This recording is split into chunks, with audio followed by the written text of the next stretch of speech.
understanding, when we have a good flow of that communication, we really know what we are each about. And so it becomes easier. We understand each other better. Right. And if you just have an idea of really being beautiful and being very, following these special rules that I have for myself, and I don't communicate it properly, and we don't understand each of us understand them completely, it goes here and there.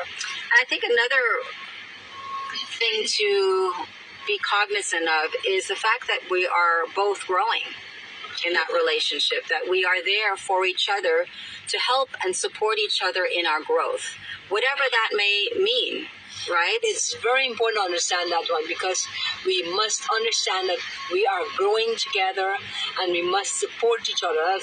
That's our whole plan for the life. When you come together, you are coming together to support each other, not to destroy each other.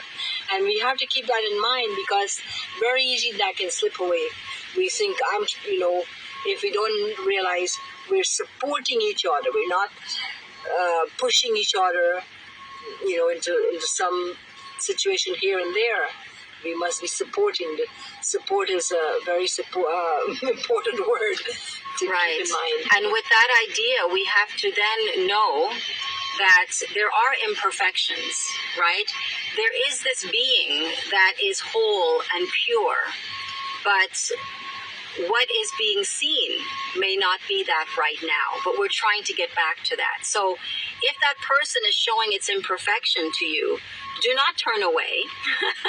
Do not put that person down for it, but try to understand why that is coming up right now, and try to help the person see more clearly, see themselves more clearly, right? Because that might show up as anger. It might show up as depression even. There are many ways these impurities show up, and it's up to you as the partner, because you're in this together, to be able to see clearly what is going on and to help the person through it. Yeah, just to recognize that your impurity is also playing in it. Exactly, and right. You have to keep that in place. Right, because again, these are two energies interacting, right? And it's showing up that way because these energies are interacting in that specific way, in that specific time.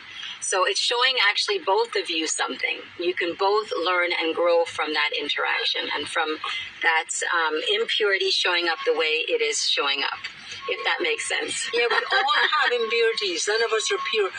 Our whole life is working towards that state of purity, which comes, we don't know when, and everybody's different, because, we're not, we often think we see life as, I'm alive now, and tomorrow or some other time I'll be dead. But the spirit does not die. What dies is just a body.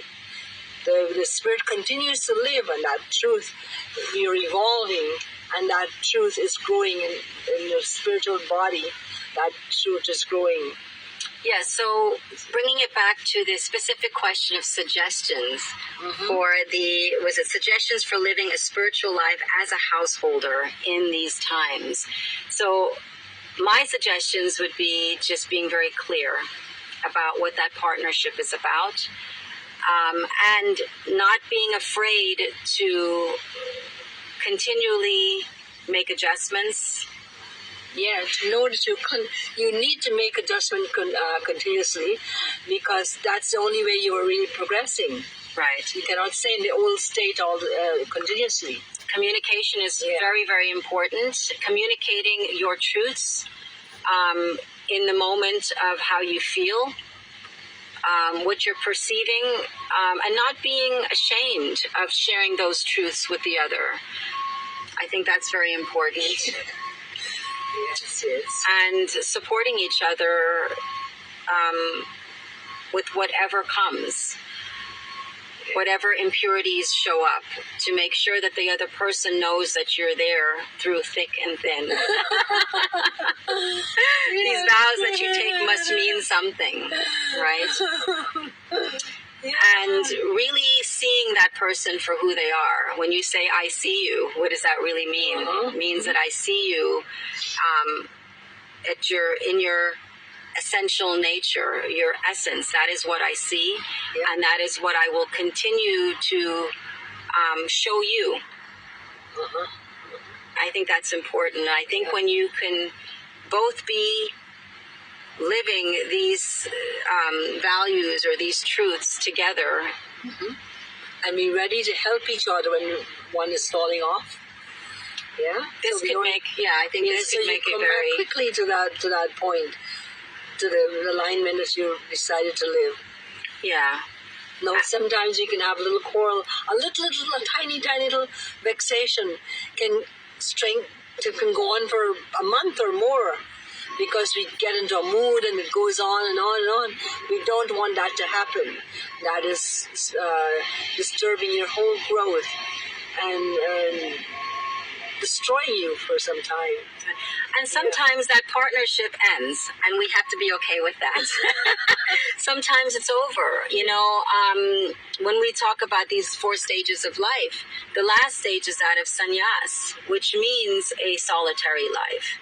So if we're comfortable with these different stages of life and understanding that we will go through them, we don't hold on to the stage of householder when it's over.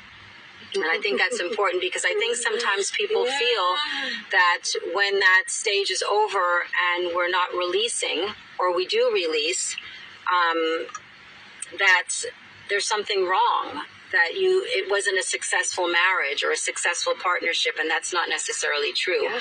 Sometimes we decide to move into that sannyasin phase together, as a person living together, but not necessarily having the relationships as a husband and wife. And sometimes we decide to do that in separate households. But whichever way you choose, it is okay. And I think that's important. Yeah? Yes.